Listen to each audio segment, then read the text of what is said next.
SpaceX will soon launch a crewed mission with a never-before-flown profile while it prepares for Polaris Dawn, another unprecedented human spaceflight mission. And did NASA just discover an ocean underneath Mars? Well, it's more complicated than that, but we'll cover all of it and more this week in Spaceflight.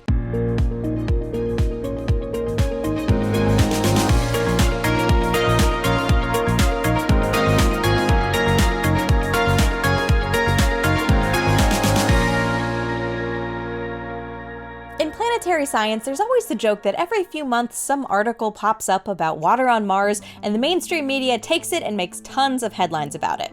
Then the whole thing repeats every few months, with most of said mainstream media seemingly not remembering what they had just published.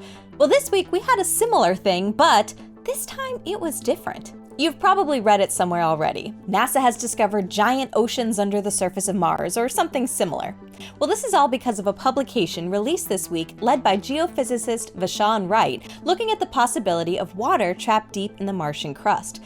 Now, when you read these headlines, it kind of sounds like NASA somehow had a direct observation of it and actually got to measure it and take samples and everything like that. But the actual truth is a bit more complicated. The study that Wright and his collaborators put out explains that, based on research up to this point, we're now very, very sure that Mars had oceans, rivers, and lakes in the past, but lost them all at some point. It's always been hypothesized that this water was lost via evaporation into the atmosphere, and then this atmosphere was blown away by the solar wind. But it's also been theorized that part of it must have also seeped through cracks and fractures deep into Mars's crust, where the pressure and temperature is high enough to sustain water in liquid form.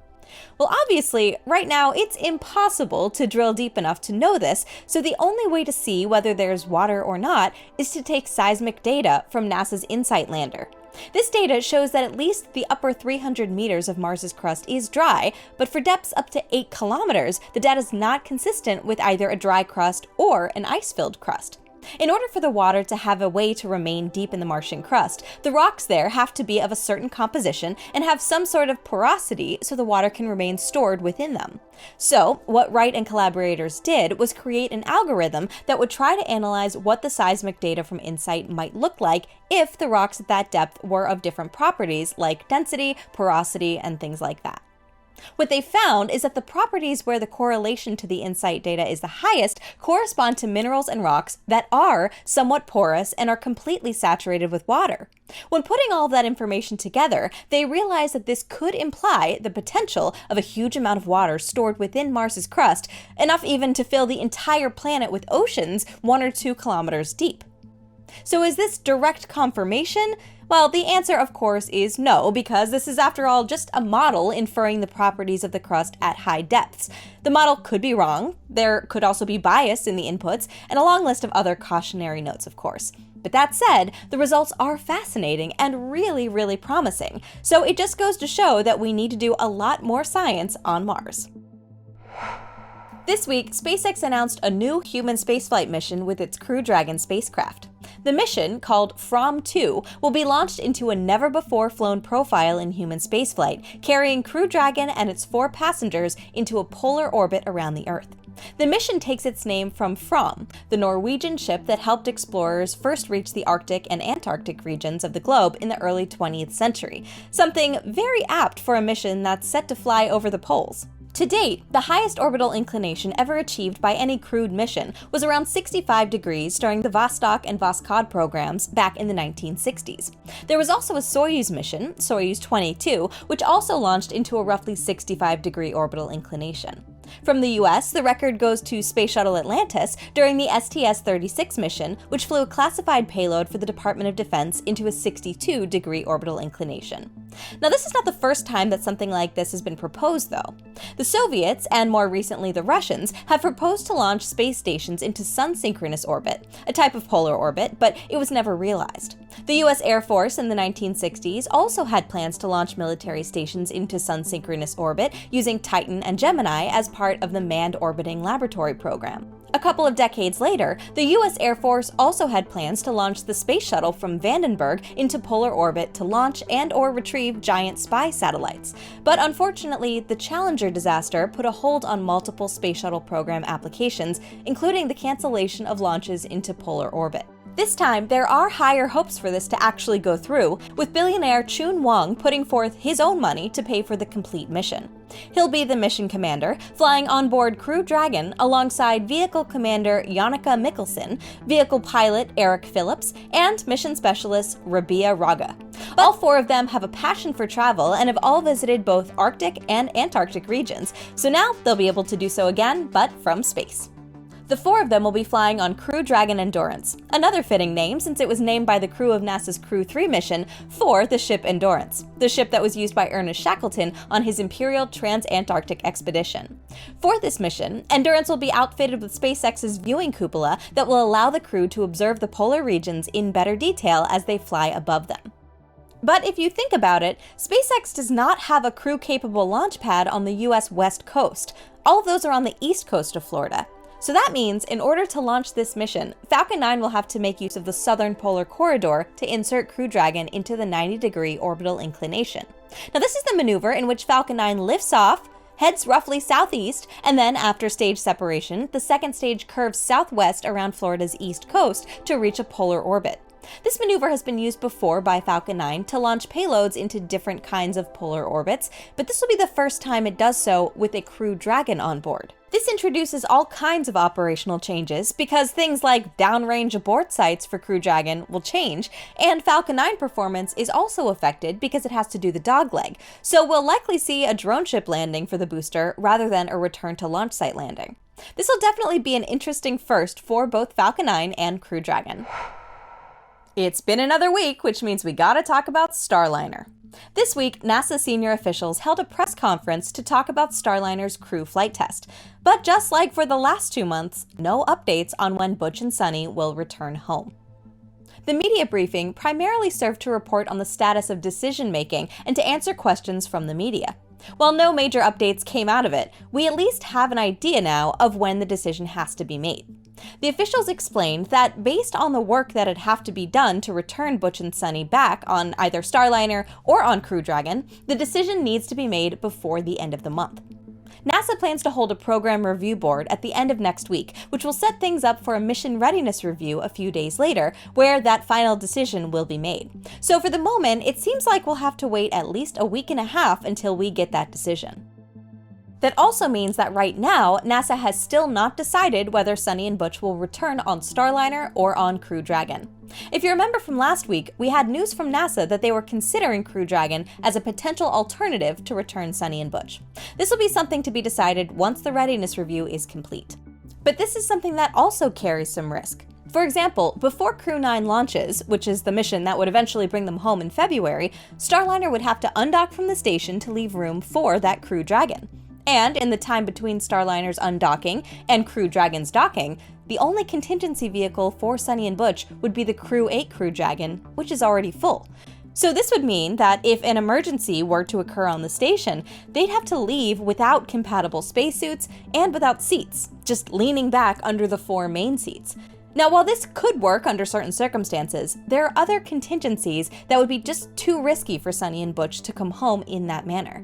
Likewise, there are a bunch of other risks that are increased as well if NASA decides to return them on a different Crew Dragon. So it's just not an easy decision, and managers need to carefully know what risks they'd be putting the crew in.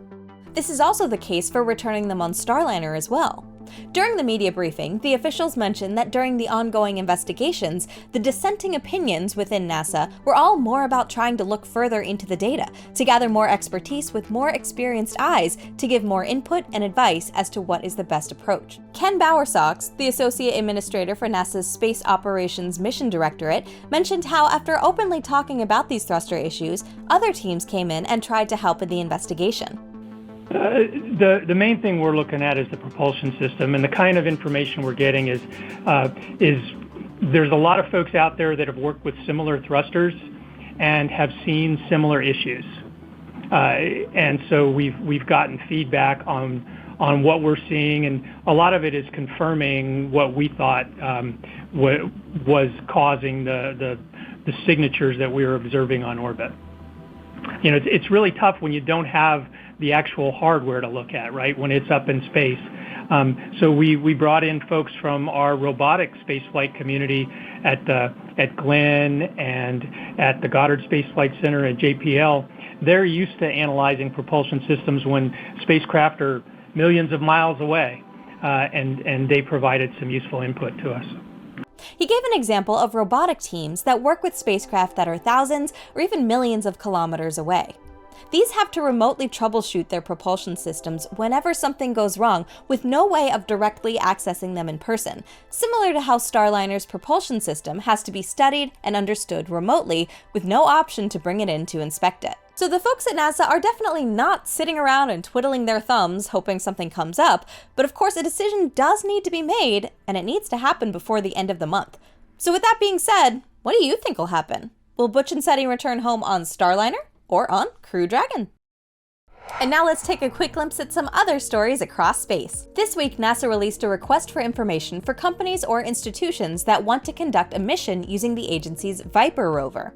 Now, you may remember this from a few weeks ago. NASA is canceling its Viper lunar rover because it went over budget and is behind schedule. As we discussed back then, the rover itself is pretty much finished. It was actually undergoing testing when the news of its cancellation first came out. This means that NASA could, in theory, hand it over in its entirety to a company or an institution wanting to use it. Since then, the agency has received interest from the community in using the rover, and that is, in fact, what prompted them to release this request for information.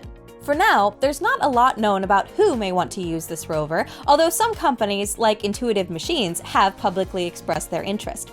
We'll have to wait a little bit until more is known, as this process is set to take place over the coming weeks, but hopefully by next month we'll know a whole lot more. ULA has been assembling the hardware for the second flight of its Vulcan rocket.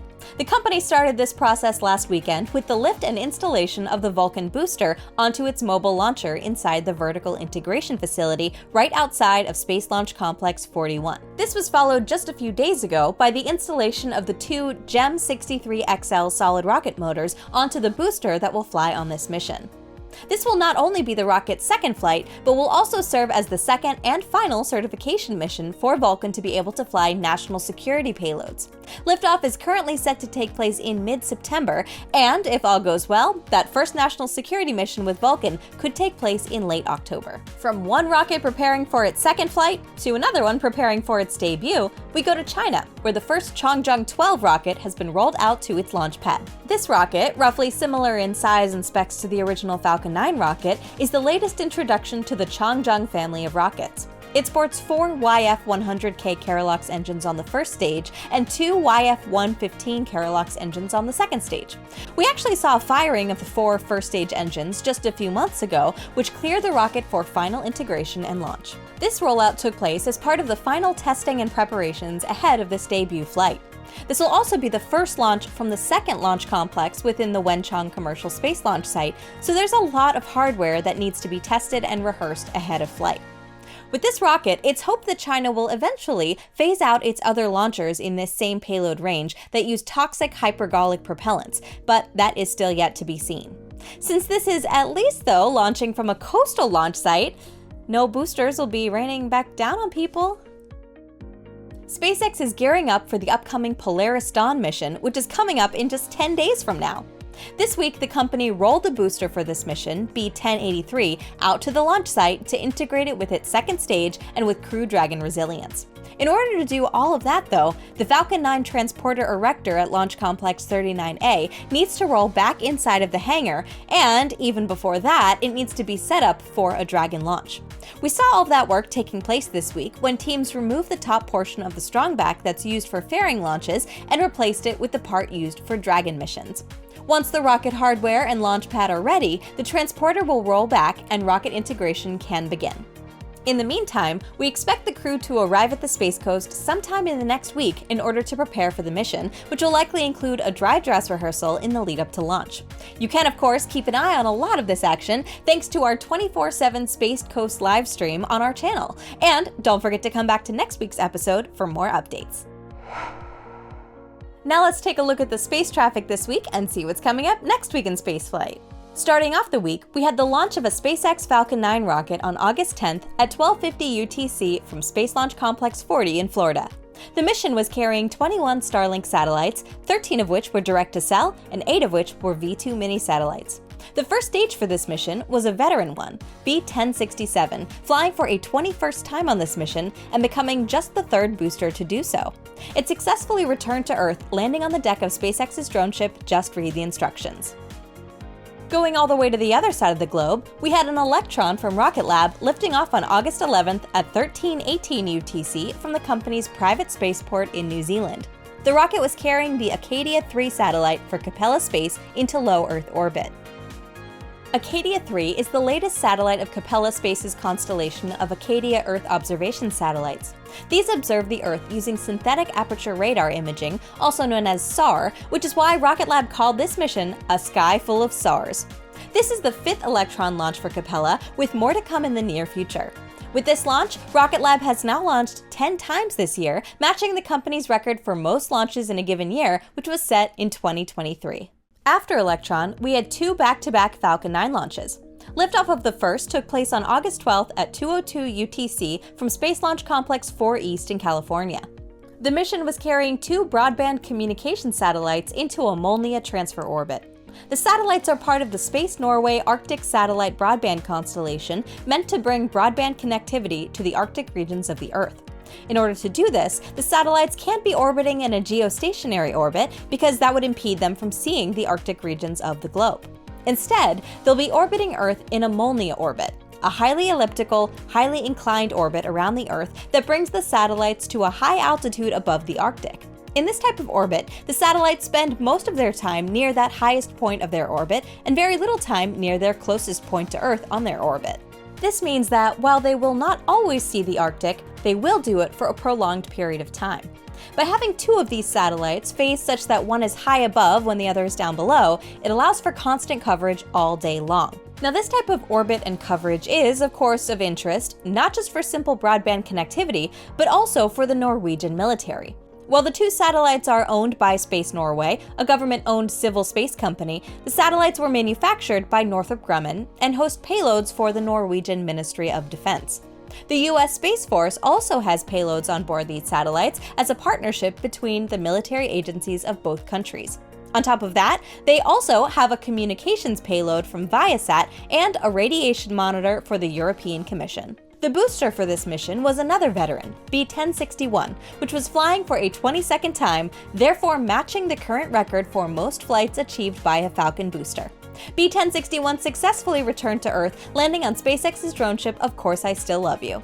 Just a few hours later, we had another Falcon 9 launch taking place from Launch Complex 39A in Florida. Liftoff of the Starlink Group 10-7 mission happened on August 12th at 10:37 UTC, and it carried another batch of 23 Starlink V2 mini satellites on board. The first stage for this mission, B-1073, was flying for a 17th time, and it successfully landed on SpaceX's drone ship A Short Fall of Gravitas. With the Starlink launches this week, SpaceX has now launched a total of 6,895 Starlink satellites, of which 559 have re-entered and 5,792 have moved into their operational orbit.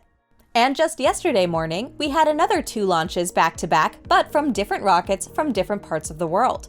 From Kazakhstan, we had the launch of a Soyuz 2.1A rocket carrying the Progress MS-28 cargo spacecraft on its way to the International Space Station.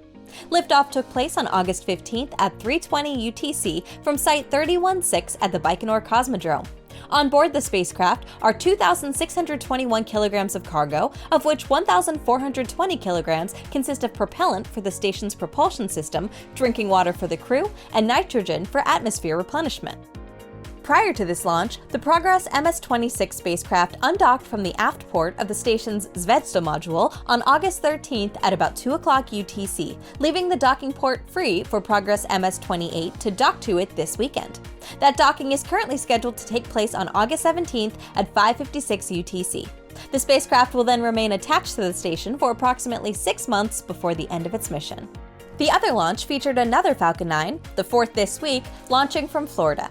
Liftoff happened on August 15th at 1300 UTC from Space Launch Complex 40, carrying the third and fourth WorldView Legion satellites into low Earth orbit. The WorldView Legion satellites are part of Maxar's latest constellation of Earth observation satellites. These are high-performing optical imaging satellites with a 34 cm per pixel resolution for panchromatic images and a 1.36 meter per pixel resolution for the 8 bands of multispectral imaging. This is the second out of 3 separate launches that SpaceX is carrying out in support of this constellation. The first 2 satellites were launched from Vandenberg into a sun-synchronous orbit, whereas the other 2 satellites were launched into a mid-inclination low Earth orbit. The next and last pair of satellites for this constellation will also launch from the Cape later this year into a mid-inclination low Earth orbit. This distribution of satellites allows Maxar to obtain images through multiple repeated passes of a certain location during different times of the day and in different illumination conditions. This mission featured another flight-proven booster, B-1076, flying on its 16th mission. It successfully returned for a land landing at SpaceX's Landing Zone 1, sending sonic booms all across the Space Coast. Now, there were potentially 2 other missions that may have taken place prior to publication. These 2 missions involve an SSLV rocket from India and a Changzheng 2D rocket from China. Unfortunately, we can't predict the future just yet, so we'll cover those on our next Space Traffic Report. And going into next week, we'll have a launch from Vandenberg with another Falcon 9. The rocket will carry out SpaceX's 11th transporter mission as part of the company's small-sat rideshare program. Liftoff is set to take place within a 53-minute window that opens on August 16th at 1820 UTC. On this mission, there will be 116 payloads riding on board Falcon 9, and the first stage will be returning back to land, so expect sonic booms in the area. After that, we'll have another Falcon 9 launch, this time from Florida, carrying a batch of Starlink satellites. The 4-hour launch window is set to open on August 20th at 9:20 UTC. And heading back to Vandenberg, another Falcon 9 will launch another batch of Starlink V2 Mini and direct-to-cell satellites. The roughly 4-hour launch window is set to open on August 21st at 8:47 UTC. And that's your weekly update of spaceflight news. I'm Elysia Segal for NSF, and I'll see you all again next week to recap this week in spaceflight.